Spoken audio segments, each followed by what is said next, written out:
Auntie Senson ng Grade 2 Portal. Halika at talakayin natin ang tungkol sa ating kultura. Kultura ng Pilipinas ay isang mahalagang yaman na naipapasa sa pamamagitan ng tradisyon, pamumuhay, kagamitan at paniniwala. May dalawang uri ng kultura. Ito ay ang kulturang material at kulturang hindi material. Ang kulturang material ay mga bagay na maaaring mahawakan at ginagamit sa pang-araw-araw na pamumuhay. Ang kulturang hindi material ay mga bagay na hindi pisikal o hindi nahahawakan tulad ng paniniwala, tradisyon, at pagpapahalaga.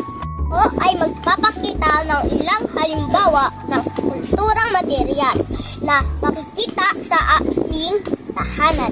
Una, ang gatgaran ng niyog. Ito ay ginagamit sa paghihiwalay ng laman ng niyog at makakagawa ng gata na nilalagay sa ulam. Pangalawa ay ang kalandiuli. Ito ay ginagamit sa pagluto gamit ang uli. Pangatlo ay ang bayong. Ito ay ginagamit upang lagayan ng mga pinabili. Pang-apat ay ang tamingganan. Ito ay nagsisilbing lagayan ng mga pinggan, baso na ginagamit lang tuwing may bisita.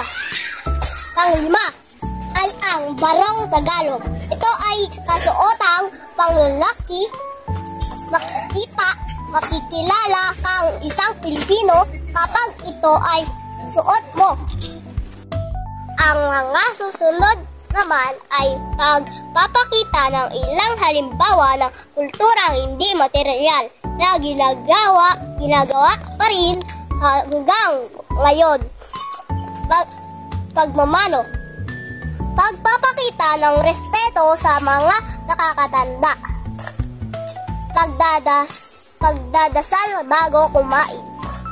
Pagpapasalamat sa Diyos sa biyaya ibinigay. Paniniwala sa pamahiin.